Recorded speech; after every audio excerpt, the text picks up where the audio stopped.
Good morning. Welcome to snowy Ann Arbor this morning. Welcome to the first Michigan OLLIs Collaborate event of 2022. My name is Julie Brown. I'm the Assistant Director here at OLLI U of M, and I have the pleasure of moderating today's lecture. So the Michigan OLLIs Collaborate series is a collaboration between the OLLIs in the state of Michigan. Hopefully you were able to attend our 4 events this past fall. If not, 3 of those videos are available in our video catalog on the OLLI U of M website. Our topic today is Wish You Were Here, African Art and Restitution with Grace Vandervliet, Curator of Teaching and Learning at the University of Michigan Museum of Art, or UMA, on the university's main campus. I'll introduce Grace in more detail in a moment. Just a few words first about navigating Zoom. That is our presentation platform that you're all on, and I'm sure everybody's pretty familiar with, but we'll go over a few things just to make sure. So when using the Zoom webinar platform, the main thing to know is the Q&A icon. Now, Grace will be asking you to enter some things in the chat, so please use the chat function for that. Questions about the presentation in general, though, if you could please use the Q&A icon, which is on the center bottom of your viewing window. You just type that in there and I'll be able to read it out to Grace a little bit later on. Please note that we have a closed caption option that I'll be turning on in just a moment for you to use if you wish. On your Zoom computer screen, you'll see an icon labeled CC in the meeting controls. You click on that for closed captions. You can also choose a live transcript of the presentation. And finally, if you're having technical problems, the easiest thing to do with Zoom is to exit out of the webinar and to come back in. If technical difficulties persist, please call the OLLI U of M office. I'll put the phone number in the chat in just a moment.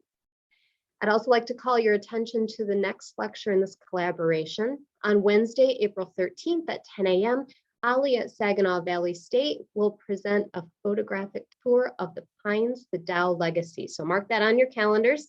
You'll get more information about that soon. It's also in the OLLI U of M Winter Spring catalog and will be referred to in some of the brochures coming out as well. So now to today's lecture. First, the legal disclaimer. The views expressed during the lecture and the Q&A do not necessarily reflect those of the University of Michigan and OLLI. As usual, we'll have about an hour presentation followed by a 30-minute Q&A. Remember to pose your questions about the lecture in the Q&A. So we'll use the chat function for what Grace is going to be talking about in a bit. And now let me introduce our speaker for this morning. So Grace Vandervliet is the Curator for Teaching and Learning at University of Michigan Museum of Art, a former high school English teacher and art history instructor at Michigan State University. She enjoys thinking about how learning happens outside traditional classrooms. She works with over 100 volunteer docents to create engaging art museum tours that center students' ideas and voices. Through campus and community partnerships, she designs museum experiences for over 6,000 visitors per year. Her publications and presentations focus on how art can promote conversations about and growth toward equity and justice in K-12 classrooms and the museum field. Thank you so much for joining us, Grace. The Zoom stage is now yours. Thank you, Julie.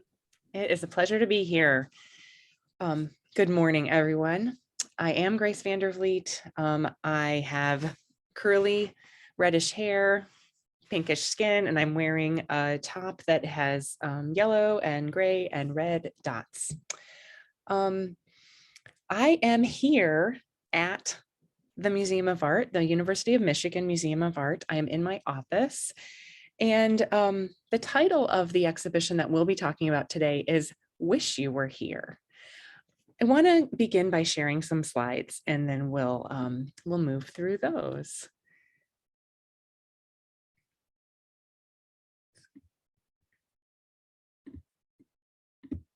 Sharing. There we go. Wish You Were Here, African Art and Restitution. Well, where is here? Physically, The museum stands on the land of the Anishinaabe people. Beginning with that recognition kind of grounds me, it helps me remember that we are able to hold this session today because of that space and that land and what has been built on that place. So what are we here to do? What draws you here today? Why are you tuning in? Independently, think about what you're curious about. Maybe it's the people that you want to like talk about this with afterwards. Maybe it's a commitment to someone or something. Maybe it's a personal growth or expansion that you're interested in. Consider that intent privately. But then in the chat, I am curious about what you want to know more about. I won't be able to address all of these wonderings in this session today, but what this will do is provide direction for the future of this exhibition, because we're genuinely curious at the museum to know what people want to know, and that will drive the direction of the research. So in the chat, think for a minute and then place a word or a phrase of something that you are curious about, that something that you would like to know about around the topic of African art, restitution, museums, anything along those lines. And you can kind of continue to think about that and put it in the chat as we go. The research is fascinating on this, but I am more of a generalist and I love to think about like zoom out to the meta a little bit and think about why are we interested in things and how we dive in.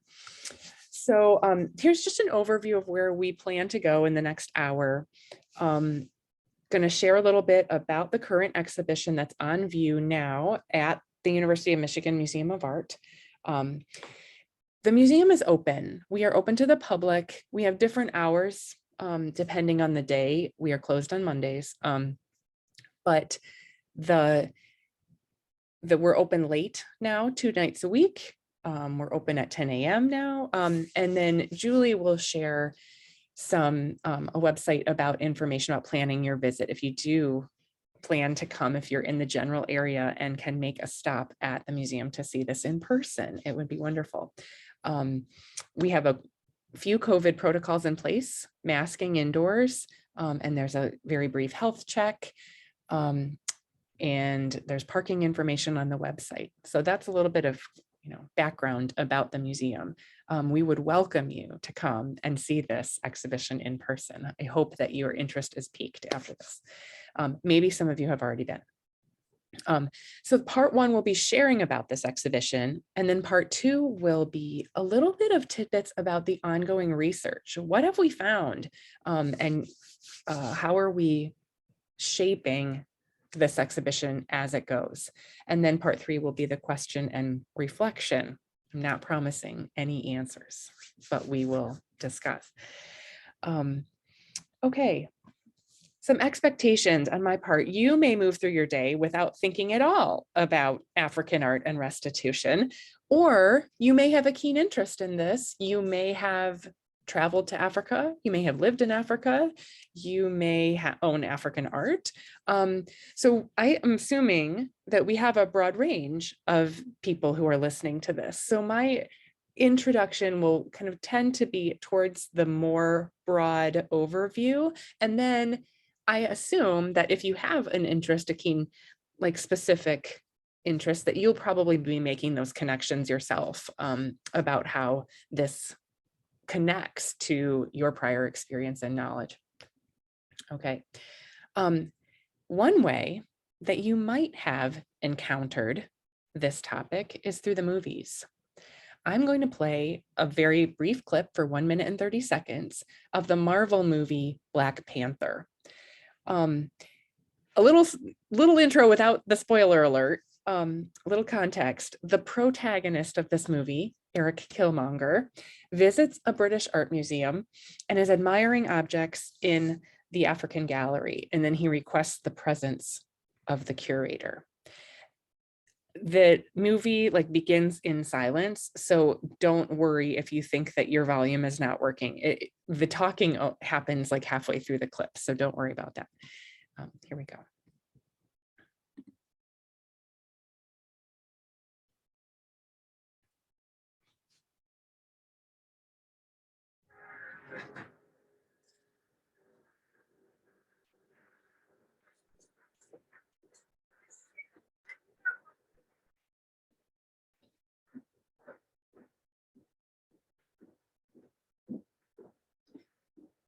Good morning.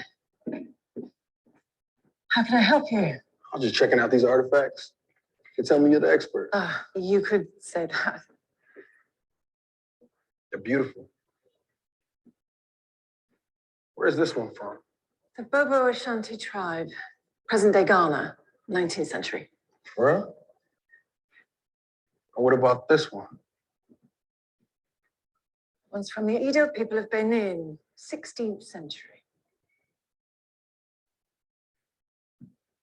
Now, tell me about this one. Also from Benin, 7th century. Fula tribe, I believe. Nah, I beg your pardon. it was taken by British soldiers in Benin, but it's from Wakanda, and it's made out of vibranium. Don't trip. I'm gonna take it off your hands for you. These items aren't for sale. How do you think your ancestors got these? You think they paid a fair price? Or did they take it like they took everything else? So I'm going to have to ask you to leave. Okay. That sets the stage for the conversation around museum objects that originate in Africa.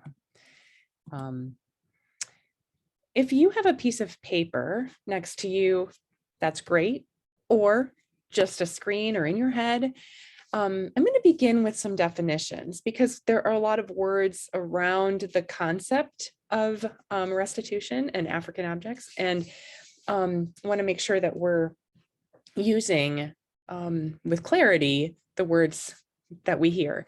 So repatriation, in your own words, think about how you would define that. Reparation, return, and restitution. The way that our committee, our team has defined these, and we have these definitions on our website, is repatriation is returning something to the country of origin. You see the Latin root patria in there. Reparation, I hear the word repair, so to fix something, making amends. Return, that's a very concrete definition, to put something back in a place.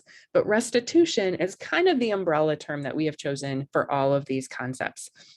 The act of restoring something to its original condition, returning it to an owner, or providing compensation for the loss or grievance over time. And this is thorny. Who decides? So some of the goals, what are we trying to do in this space? To attempt to figure out the right thing. And for each object, we will see in a minute the objects in question, the objects we're talking about. The easy answer might be to take that object, send it back to somebody. But who, to whom? And what is it, does that person want it? And what is the right thing to find the ethical path for each object individually as a goal? Transparency, to work out with the public of the museum and the public of the objects and leverage institutional resources. So here's a question, like, how did this exhibition come about? How do we create ideas and bring them to fruition in a museum? Why a separate exhibition focused on this issue and these objects when they could just be placed in the African gallery with the other objects? Laura De Becker is the curator of African art at the University of Michigan Museum of Art, and she kept avoiding 11 objects in our collection. because they were complicated. It's not that she didn't care or she didn't want to deal with them, but there's never a good time to address complicated things. Tough stuff. They require additional like time and brain power and energy and emotional reserves. So Laura decided that she and we, the museum, and the larger museum field, needed to tackle the problematic aspects of each of these objects, which we'll get into in a minute, head on. She said, we've got to put this in front of ourselves. So instead of shoving it to the bottom of the to-do list and like working through the more pressing immediate concerns, she made it her immediate pressing concern by making it into a public exhibition. Also, by doing that, she made it her own personal individual responsibility, but also an institutional priority. She felt personally responsible and asked, what leverage do I have systemically to push on this? That way she could get exhibition funds, research staff, and gallery space to ensure accountability, money and time and teammates. So in the process of that, we're building relationships with international partners and museums, university partners like the Department of African and African American Studies. And we all have similar goals. So part of that is to keep this conversation going. It has been going for decades. And we don't want it to lull and then come back to it and have somebody in decades later say, why didn't you move on this? Like, this was your job. This is a picture of the exhibition, and then I will share these slides with Julie afterwards, and she can distribute them to you. There's a link to the language over here on the intro panel. You can take hours to go through this in person, or on our website, there's a lot of information that's in depth about background in history and research. Timeline and context. The thing is, African art has always been created. African artists have always been creating. But the question is, why and when did European and American institutions want to own it? Modern artists like Matisse and Picasso were inspired by the abstract forms of masks and sculptures, and they began to find their way through multiple means to galleries and museums in Europe and America. And when that happened, the monetary value drove up. So laws of supply and demand. People then, when Picasso and Matisse were making art in relation to these African objects, the more museums, anthropological museums, art museums wanted to own them, galleries. Okay, really brief overview. If you're in the gallery, there's a timeline on the wall. Looks like a little bit like a FBI investigation room. And the general arc here is that late 19th century colonial era, Europeans literally sat around a table and divided the continent. Belgium got this, Germany got this, Rhodesia, Congo, King Leopold II came into Congo, and other divisions happened. And then in the 1900 to 1950, modern artists started to, because of that link, that colonial link, they had access to these objects and really appreciated the formal qualities. They might not have understood all of the context or the cultural connotation. And then in the 60s and 70s, there were some African independence movements. African nations began to ask for their objects back. And some museums acquiesced and some refused. And we will get into kind of one specific case study of that.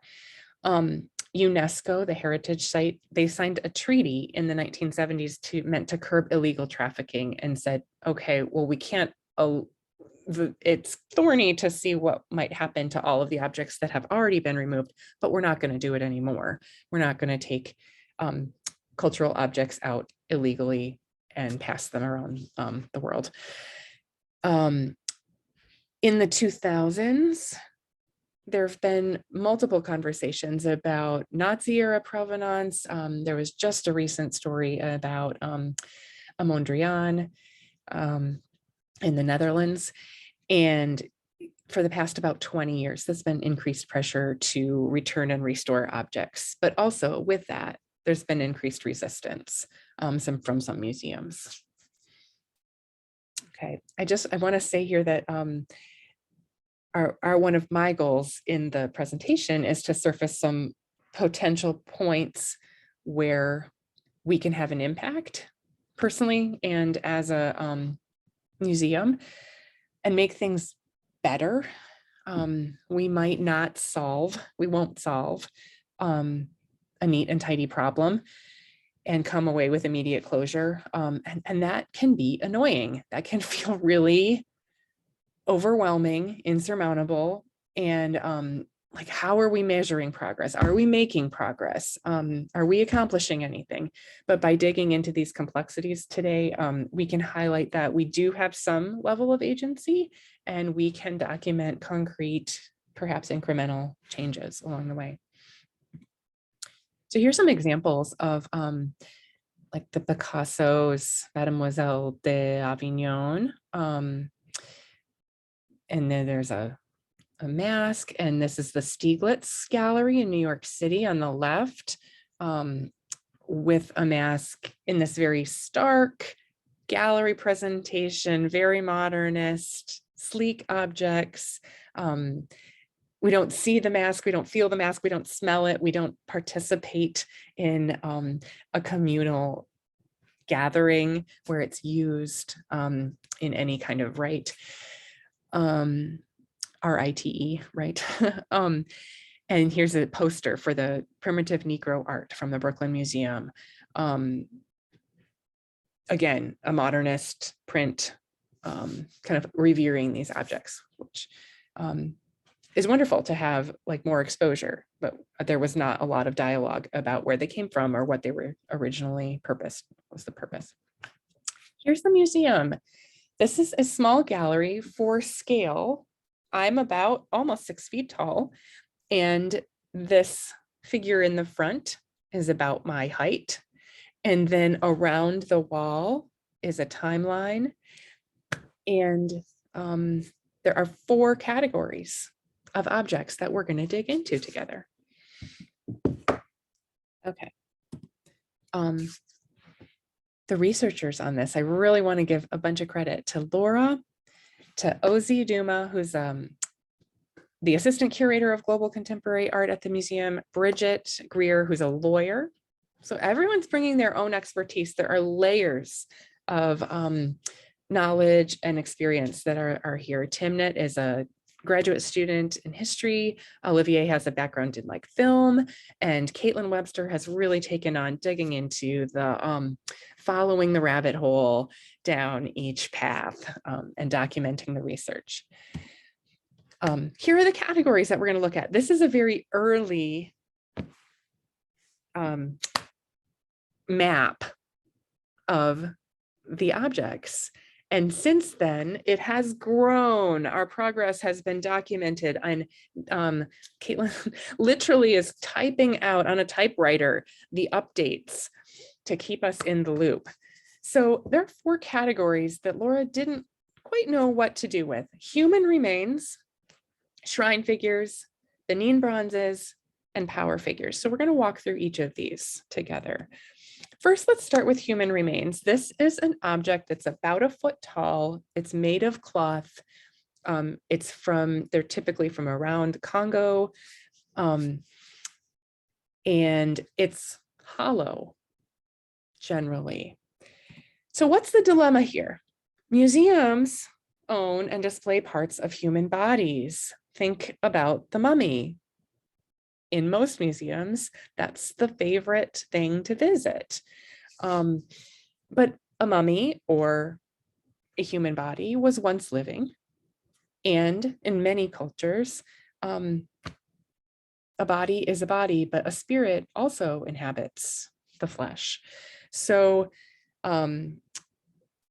what to do with that body when the spirit is tied to it? So in many cases, these objects that museums own had a real purpose in connecting ancestors with the living.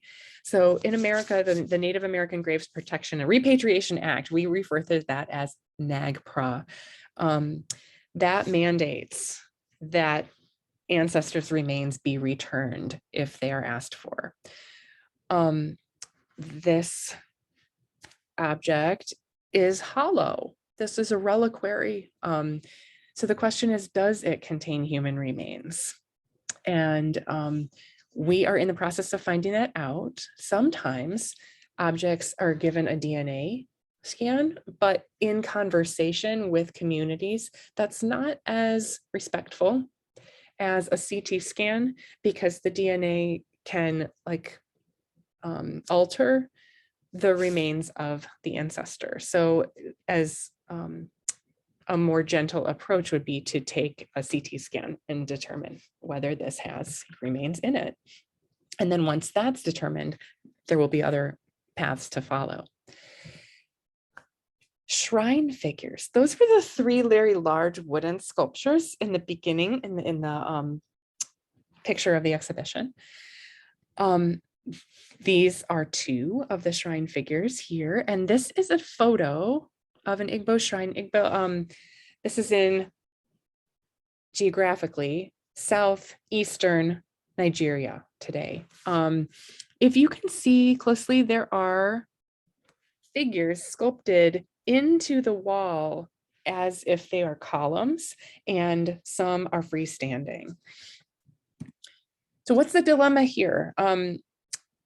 Shrine figures were a physical manifestation of powerful deities. They acted as guardians and advisors for spaces. There's a little bit of history here with the Biafran War. That is in Nigeria. It's kind of a civil war where the Igbo land wanted to kind of secede. If you're looking for a phenomenal novel about the Biafran War, Half of the Yellow Sun by Chimamanda Adichie is phenomenally written, and also weaves in a lot about this time period. So during this time period, cultural objects were taken from their original setting and they began to appear on the art market. This is a case when, think about today, which areas of the world are under strife, they're war-torn, there's not the structure in place to ensure that really sacred spaces are protected, so those objects can be removed. Syria, this is not only an African phenomenon. So the question with these shrine figures is, were Uma's figures wrongly removed during this period? If so, should we return them or respectfully care for them here? And in the process, who do we ask? How do we determine what is respectfully care? How do we respectfully care for them? Those are the shrine figures. Benin bronzes. If you look closely, this little bird figure is maybe 6 inches tall, and the commemorative head is much larger. It has bands, markings around its neck, and this fragmentary oba is king. Word for king is also quite small. These are together in a case. They're not actually bronze, they're brass, but they're exquisitely crafted, and they were made by a special guild of trained metalworkers in the Kingdom of Benin, which is in southern Nigeria. In that, you may have heard of the doors to this palace, and the Detroit Institute of Arts has beautiful work from the Kingdom of Benin. The British Museum. In 1897, the British troops sacked the capital in a punitive expedition. the British asked the king, the Oba of Benin, you know, we need to talk. Can we meet? And the king said, no, like, this is not an auspicious day. I'd rather wait. Let's do it another time. And they said, no, we're not going to, we're going to come. And they looted the palace. And so that is why there are objects from this period and this place scattered around. It is not a question whether they were taken violently or coercively, but many objects still remain in the United Kingdom. The question for our objects was, were the figures forcefully removed during this period, or were they created later and were they legally acquired by us? Because they are beautiful works. The question is how they were taken and how did we receive them? What can we find out about them? So here's a picture of British soldiers sitting around ivory and sculptures and figures, and there was woodworking. It was just intricate detail. And this is a really painful wound in the art world. The purpose of this exhibition is to figure this out. So what I'm going to do for these Benin bronzes is kind of go down the rabbit hole and track the case file with you. This is thanks to Caitlin, who has shared a lot of the process along the way. I'd also like to say that, like, it seems really dramatic and like a detective, but a lot of research is pretty boring and there are dead ends, and you like pick up the phone and you call somebody and you're like, nope, they didn't call me back. And then you email them and then they don't email you back, or they might give you a lead and then you call somebody else. So that's what this is. This exhibition is an opening up of the case files to share it, to let us in on that process of research and not hide it away or say, like, we're working on it, but what does that look like? What does that mean? So on our website, there's one case file update right now, and that's for these Benin bronzes. But if you're interested in this kind of thing, check back in a week or two, because stories are mapped out for all 4 of these categories. We have made some progress along the way, and we would like to share that. So each category on the website will have updates, and you can click on those updates and be led through the story. So what have we found about these Benin bronzes? First step, review the object file. Go back to the facts that what we have.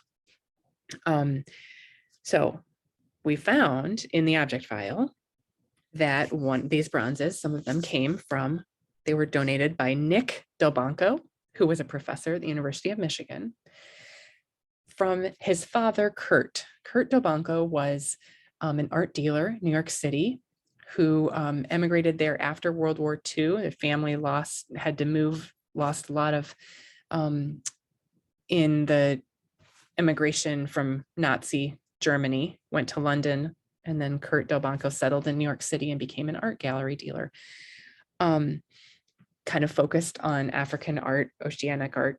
And then Nick was our link. Nick is his son from the University of Michigan. So first, start with the file, start with the information, and then investigate provenance. That's a word that you might hear a lot with this topic. It means, where do things come from? It's an art word that we use a lot. What is the provenance? Who owned it? And that often indicates value. If it came from a really important collection, a private collection, that can boost value.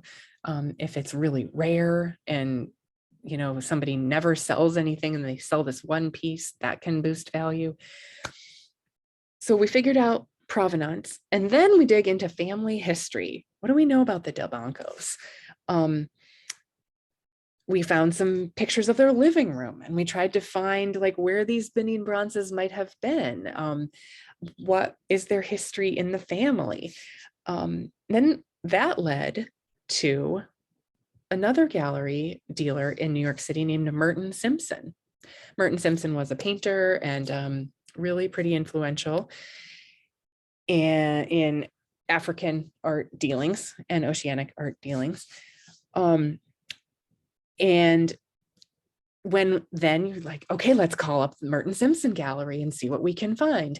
So then in that process, tried to get the archives from the Merton Simpson Gallery, but found out that the New York City government, the city of New York, seized them in 2015 after Simpson's death. And we have not been able to find the archives in the New York Public Library. Then you contact the library, see if you can find them there. So these are the rabbit holes that our team has been going down.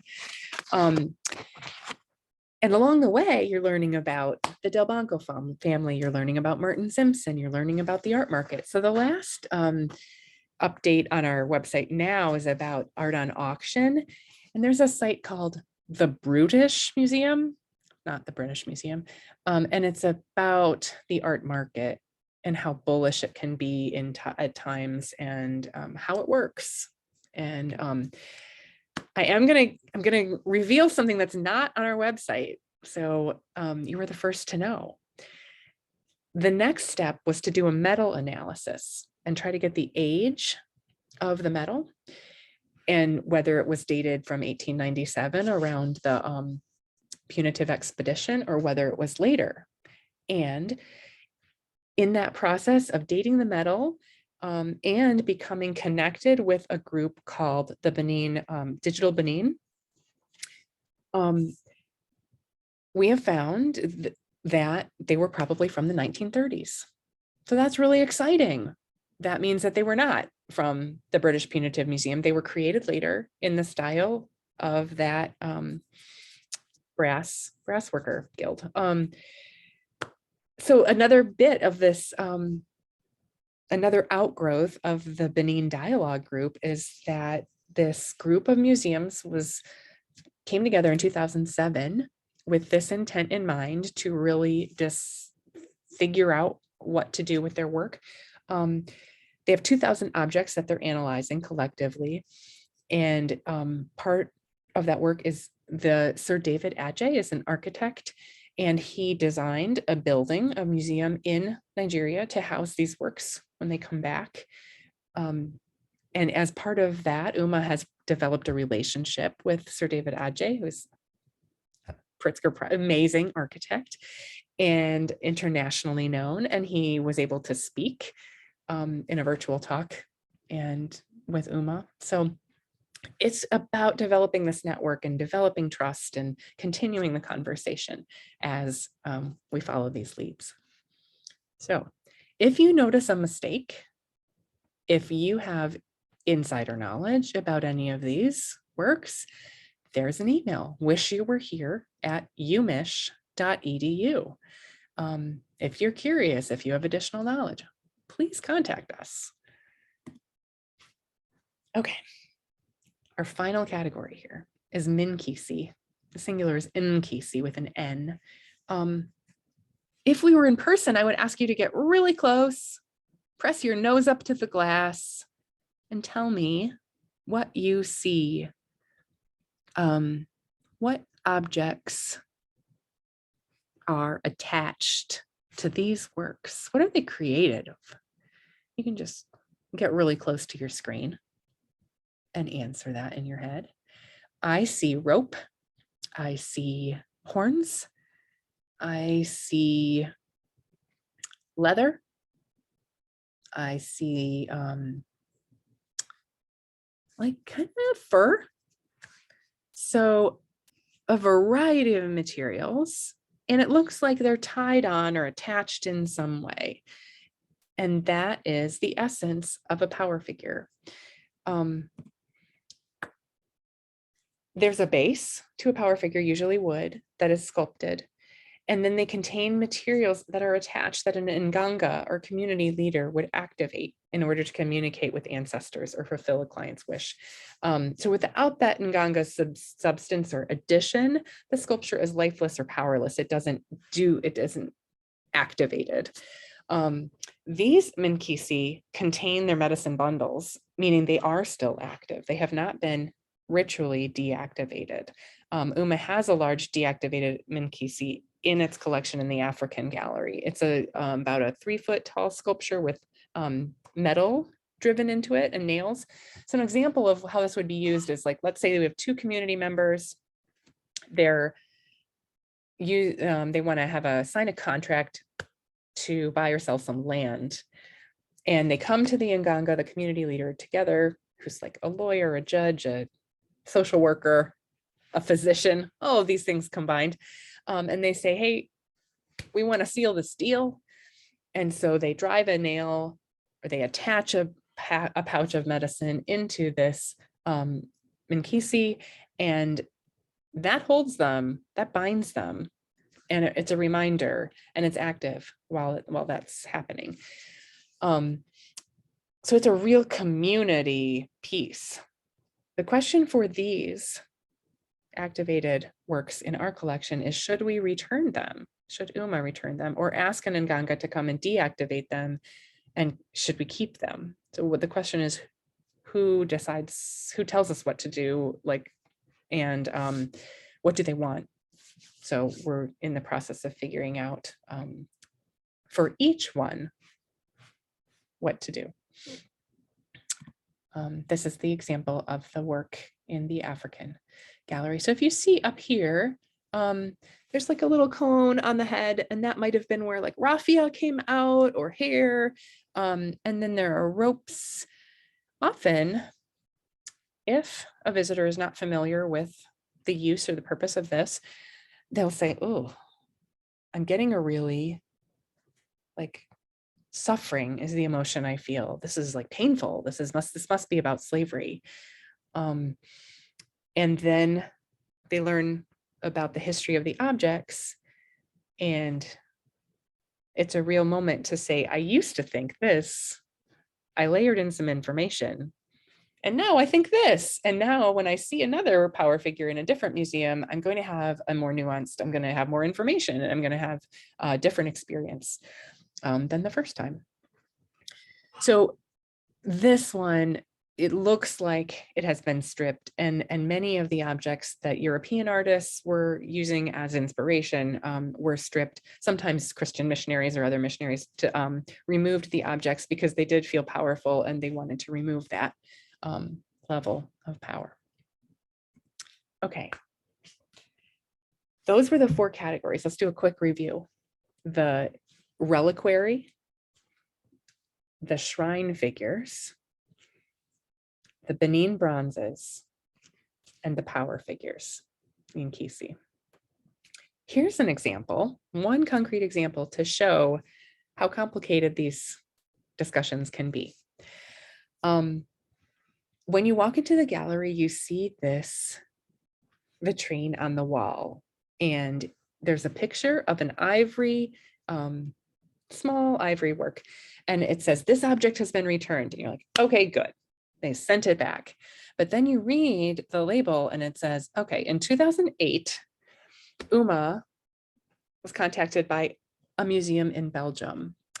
The Royal Museum for Central Africa is kind of the holding house of a lot of objects that were taken from Congo during the colonial period, sent to Belgium.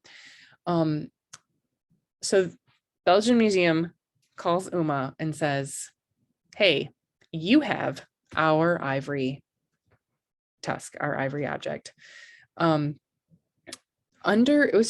we're like, what? How did that happen? They said in the 70s and 80s, they were getting pressure to return their objects to the country of origin. So Congo called the museum and said, hey, could we please get our ivory object back?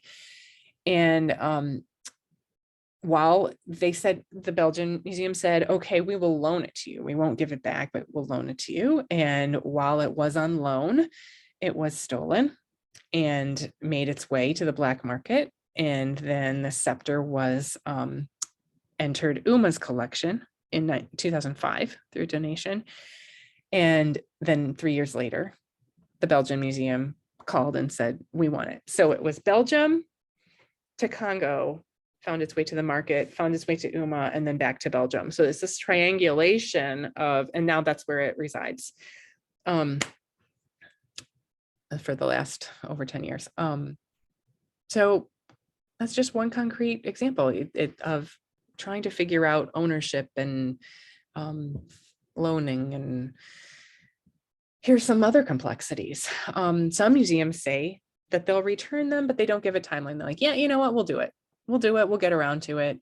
But then it takes so long, or, you know, we are in this quandary. Like we say we will do it. We will return objects if that's what's best. If that's what the community desires. But we're in the process of figuring it out.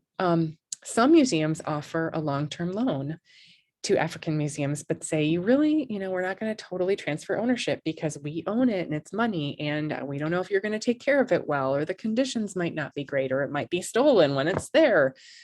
Some stolen objects are sacred and were never meant to be seen by cultural outsiders, like, for example, in a shrine. And now that that has happened, is that object altered? Is it sacred? Still to be returned.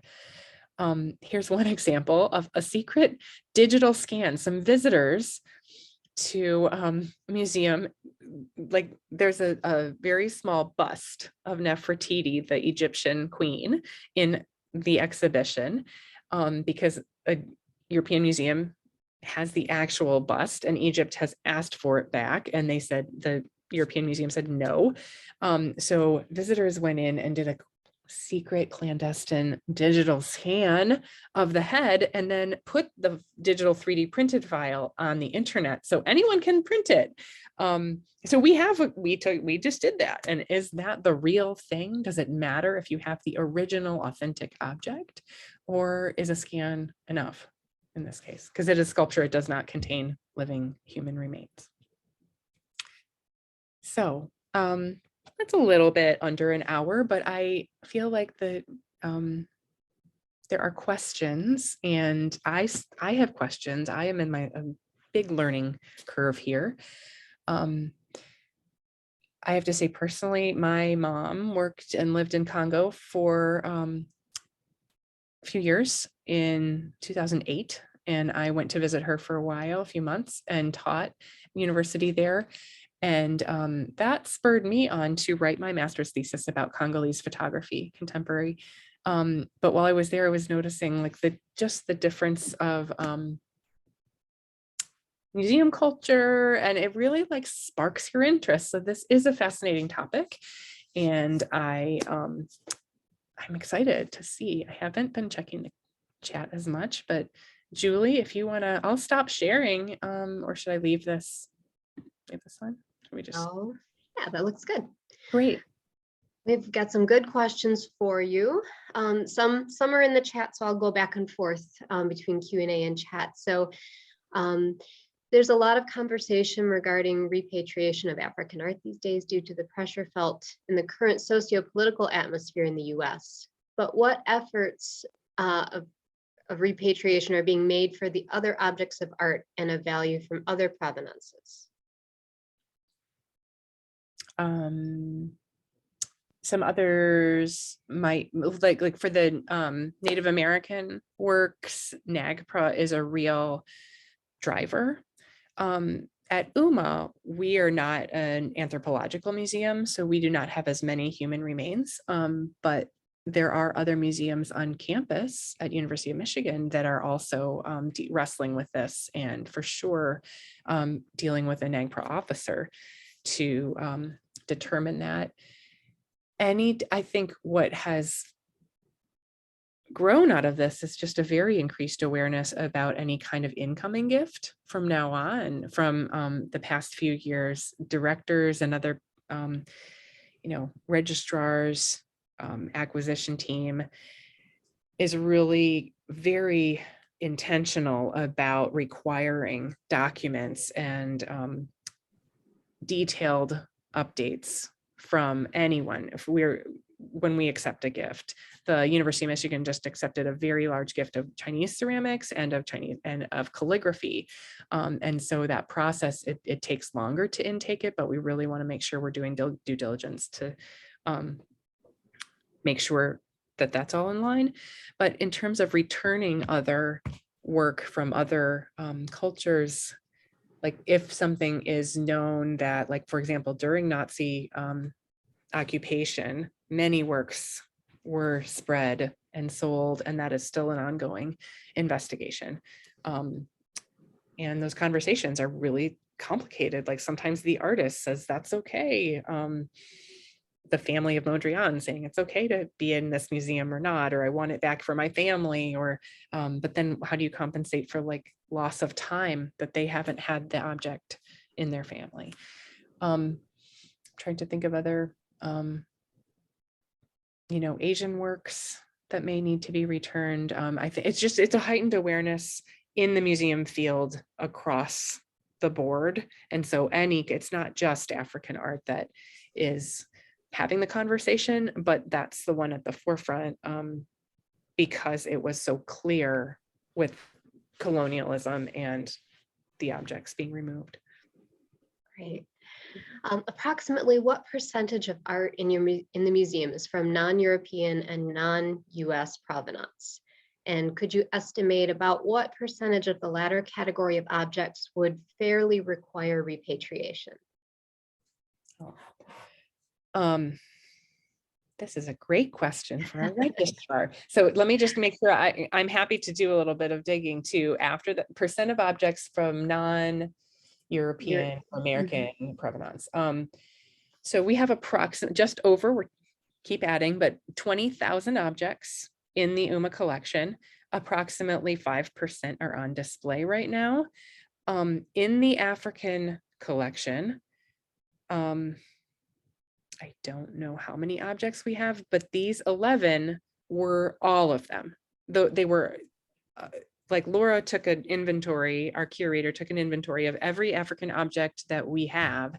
And of all of those, these 11 were the ones that were problematic, that may need to go back. So if that gives any sense of ratio, but I don't have a concrete number of the percentage.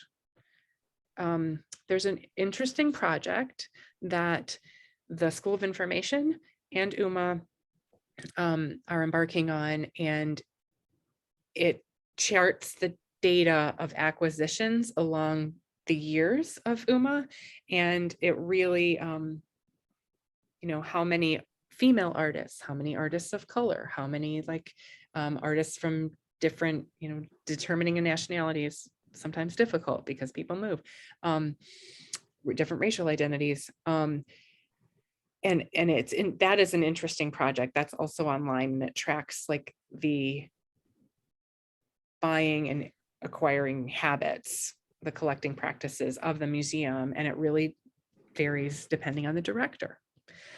So for example, with the Benin bronzes that there was a director in the 80s at UMA who really specialized in African art. And so UMA's collection blossomed. He really made some strong connections to families that collected African art. And that was a strong time for that. But I don't have a concrete percentage of objects from European and American provenance and not. I can find that out and send it to Julie. That'd be great. Thank you. Yeah. Our audiences ask really good questions. That's okay. I would love to know.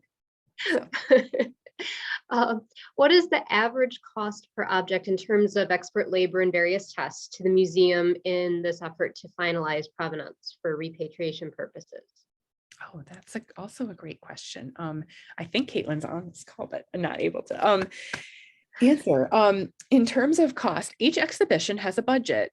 And that exhibition budget is determined by the whole scope of exhibitions of the year. And I don't know what this exhibition budget was, and we don't usually share that publicly, but in terms of like what a CT scan would cost, and in terms of labor, I know that, having 5 graduate students and curators on this project, it's an effort. It is an extreme effort. And the time it's taking that's really the cost for us. It's the continued effort to get the phone calls and the emails. And it's the exhibition opened in September and it closes in July. So it's still up for a few more months, and there will be some new updates through the end. It will be very interesting. You know, we have different ways to calculate cost and labor, in addition to just like, oh, it cost $500 to get that CT scan. You know, how many volunteer hours go into this, how many touring hours. So, I mean, I don't even know how to estimate, but it's a lot. Yeah. If you do like $20 an hour times 20 hours a week times how many weeks, like that's a good starting place. Yeah. A lot. That's a lot. This next question goes kind of in hand with that. It said objects of art are investment and wealth to the University of Michigan. So how would repatriation work economically for the museum? And is there any source of compensation for the university? Right. That is why we have to work with the families who donated it, and to kind of get that right off. And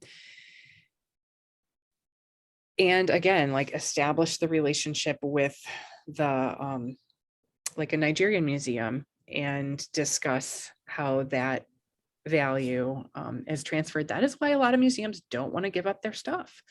It's expensive and it's a loss. And I think UMA has decided that, you know, that could happen, that like we could lose some money, and, you know, that is part of a budget that can happen. Mm-hmm. Our next one, in general, is there an international objective agency that acts as judge and or negotiator in disputes about repatriation of objects of art? Yes, UNESCO is an agency, the United Nations Cultural Heritage Sites, and there's a collaboration of museums, and some have in fact signed an agreement to say that they are not willing to send back their work.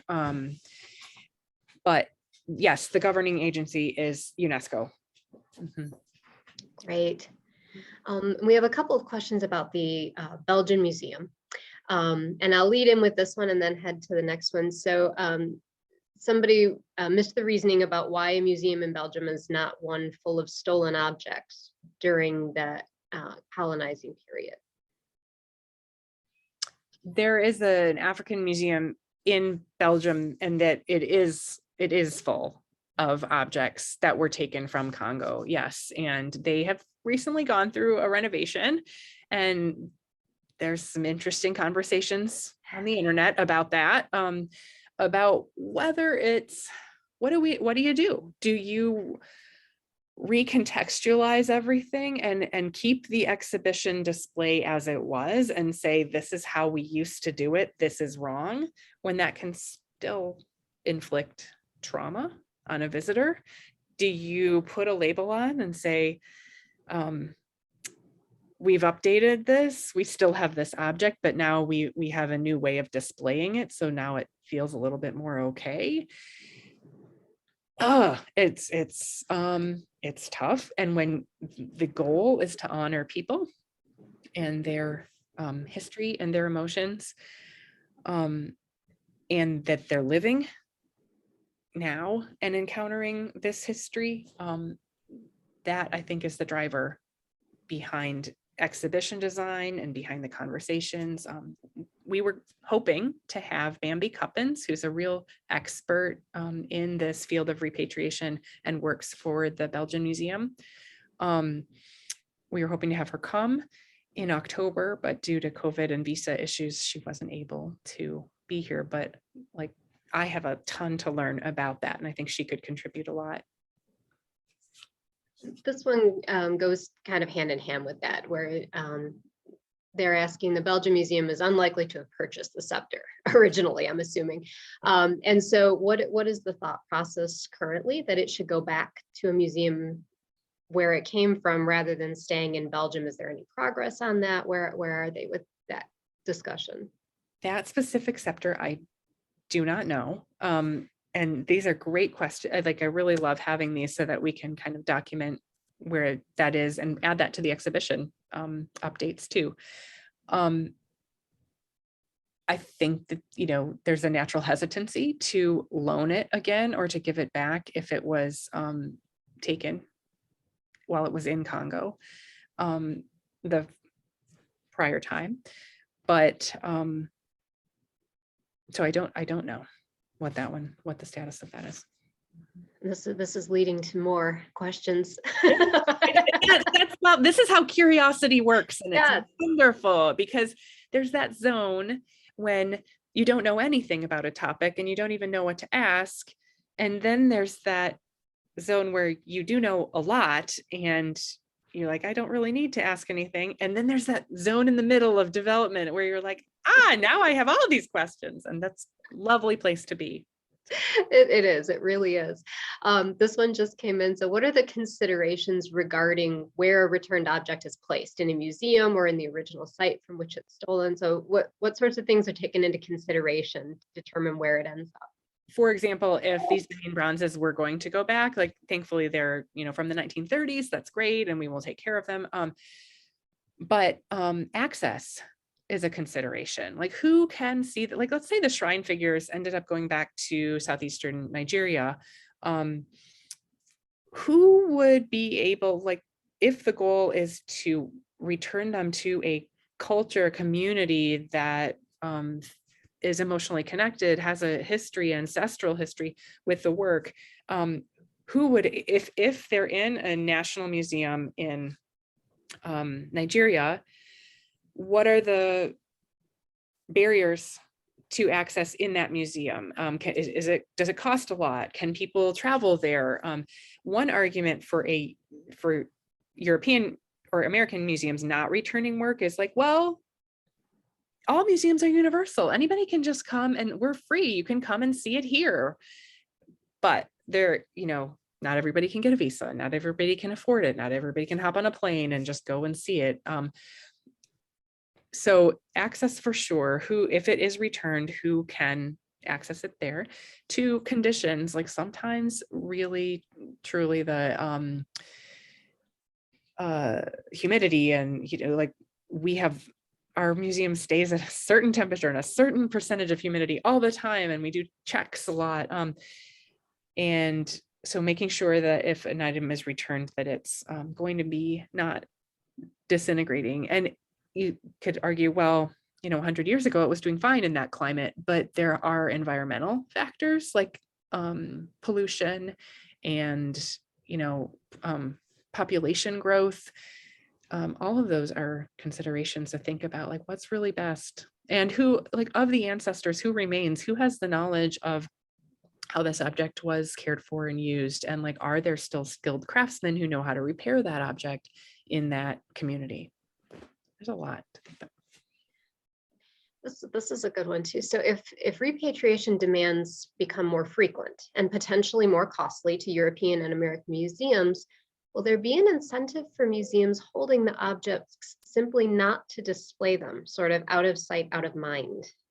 Absolutely. And that's why Laura was so convinced that, like, to push against that inclination to just say, like, we're just going to keep this in our holdings.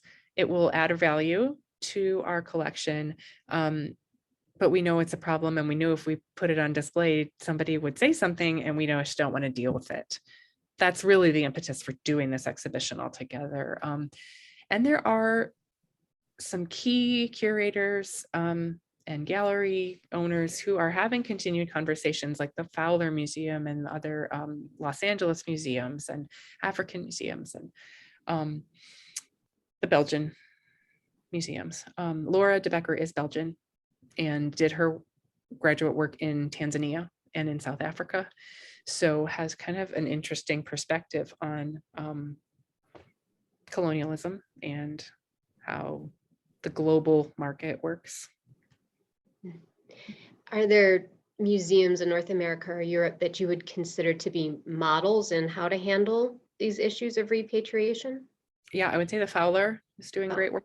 And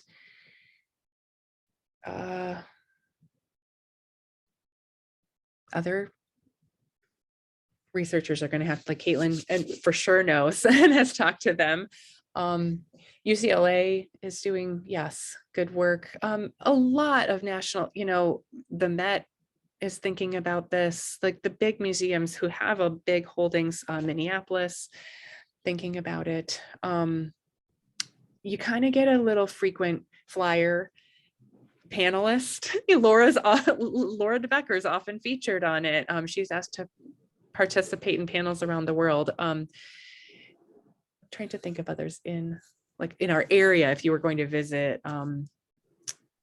But I will definitely ask Laura for others that she recommends, and then give you that too, Julie. That's a great question. So everybody here is going to get a very large email from me very I soon. love it. You don't have to read it all, but scan the part you want. It'll be good. I'm looking forward to it. So someone wants to know, how can a digital 3D object be considered same as the real thing? So these are 21st century questions. One exhibition that we recently had at UMA was called Copies and Inventions, Copying in East Asian Art. Now it was curated by Natsu Oyobe, our Asian curator.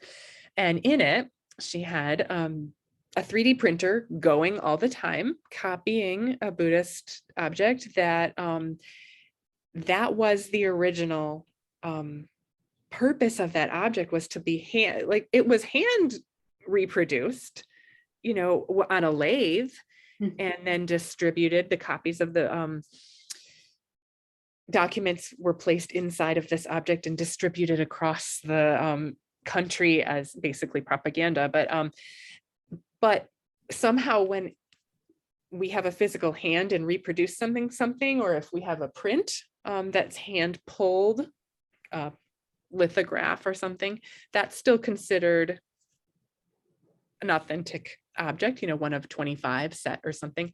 But there's something that happens when a machine steps in and reproduces something. And I am not an expert in this, and I have no definitive question, but I do think about it a lot. That question of authenticity is central to what makes a museum tick. That is why we exist, because we say we have the real thing in the museum. We have the one painting. And yes, you can buy a poster of it, you can buy a postcard and take it home. But that's why we still have relevance, because people want to come and see the real thing. So yeah, I would argue a piece of plastic created by a 3D printer is not the same. It's not thousands of years old. It was not touched by a human who made it, who made the decisions about where to paint and what colors to use, where to sculpt, how to do it. Definitely not the same thing.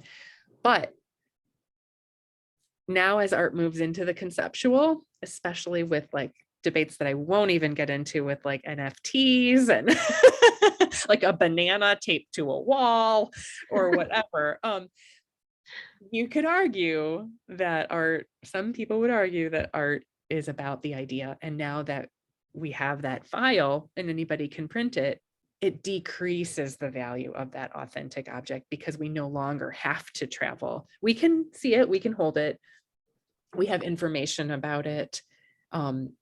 We're not in the days when you had to take a ship across the world to see the one Mona Lisa. Yeah, or whatever, the Nefertiti. That's a great, I love thinking about this. They're great questions. Yes. Someone wants a reminder of the book that you mentioned, the whole title, it ends with Of the Yellow Sun. Half of the Yellow Sun. Half of the Yellow Sun, okay. Pretty sure, read it years ago, but it has stuck with me. Chimamanda Adichie is the author. Thank you. And how has this exhibit been received overall? Have you received the response that you'd hoped for? I don't even know if we knew what to expect, but it's in a space that's relatively the size of my office, maybe 30 by 30, 20 by 20, not large.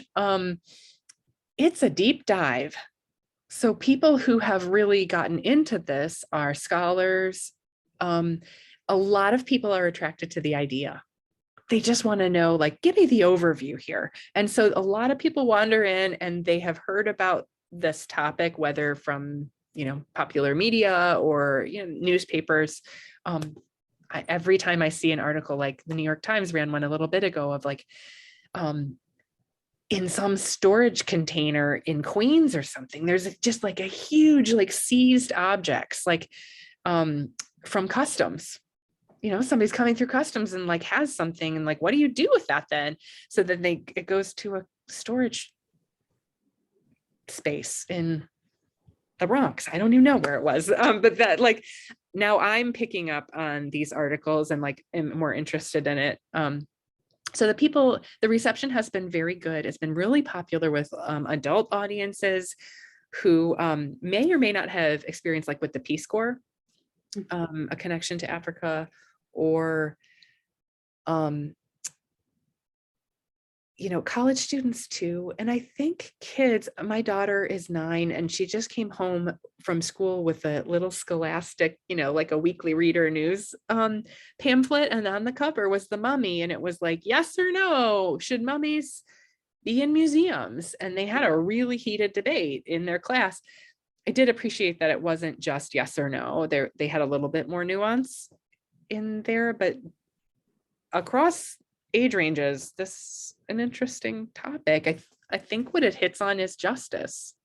Like, I think that's what is it fair? How do we do what's right when it's complicated?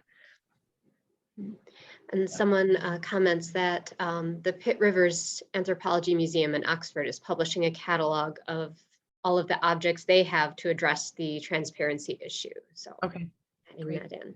Mm-hmm. So the U of M Natural History Museum has had many issues around best way to present Native American history and artifacts, including dioramas that have been removed. And have you interacted with them and their experience at the Natural History Museum? Absolutely. Yes. They have also wrestled with that question, like, do we, and I have been in touch with Native people who have advocated, who did advocate for that to change decades ago, and work with them now. Yes, they have a lot to teach us and have worked through their changing exhibitions. Their audience is interesting that they often get more self-guided visitors. They do have guided, and they have a lot of kid camps. But there's something about, like, a lot of the question is responsibility on the part of the museum and potential harm. And thinking about how to, if somebody doesn't have an interpreter or guide, and even if they do, that can cause more harm. I'm probably causing more harm in what I say half the time. So yes, we are in contact with Kira and other education and people, and the director of the Natural History Museum, and really find it fundamental to have conversations, especially with Kelsey too. Their Kelsey Museum is becoming very clear about they're a museum across the street that focuses on classical, and now they say, quote, classical like, work from the classical world, and like even that word and the definition. So museums in general are like in a reckoning and an identity, like, well, we're just going to try to have these conversations together. So yeah. We've got a couple in the chat here. Says it's amazing how much more museums and the public are learning through this process. Is there still a lot of controversy overall about provenance, or is it largely item by item? I think it's becoming a shift to, like, as the conversation becomes more pronounced and, routine and public, it is, for us, it is item by item. It's trying to think about like each object's case and to do right by that in the community. It's not a question of whether we should do this or not. The question, how about crowdsourcing for some of the research?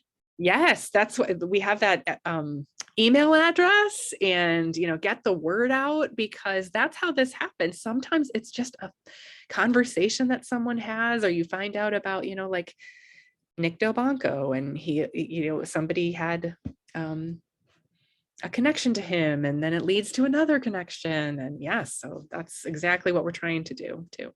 Mhm. Great.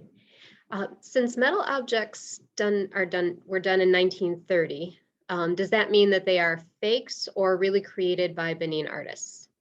They were created by Benin artists, but and who were trained and expert at their craft, but they were not taken by the British punitive expedition in 1897.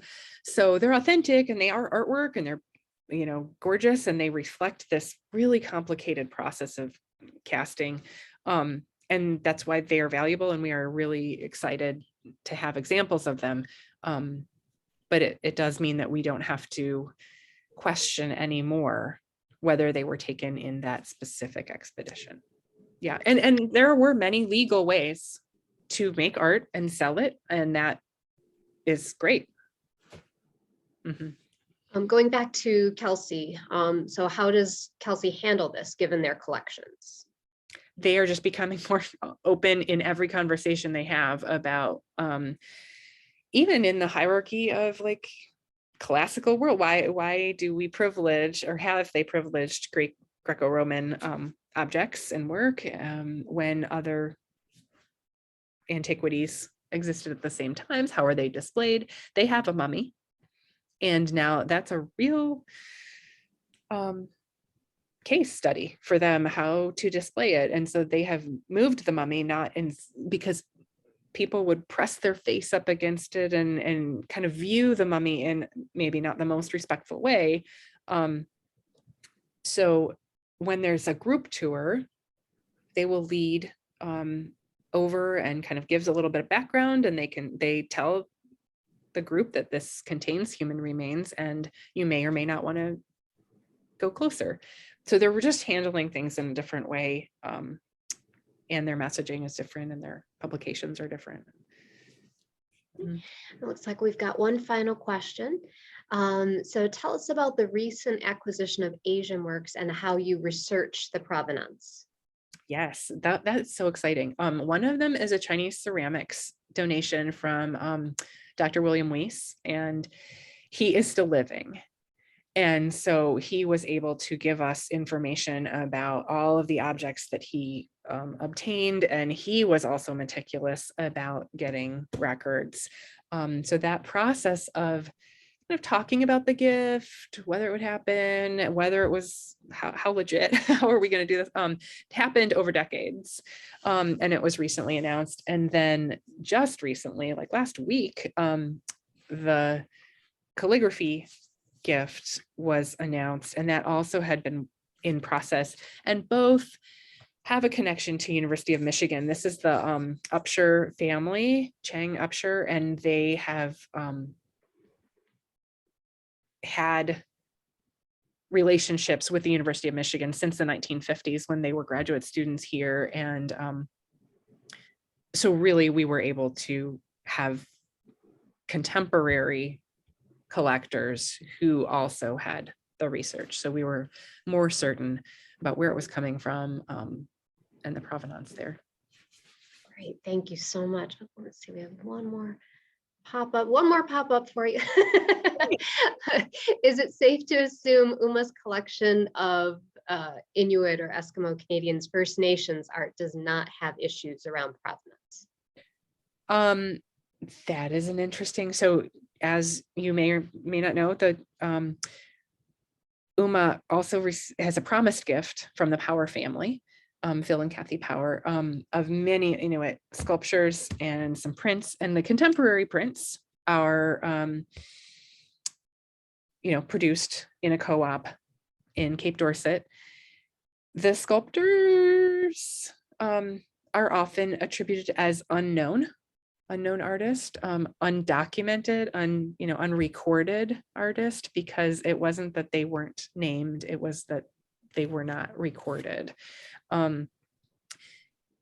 We are working with a collective called Inuit Futures, which is a group of younger Inuit artists and curators.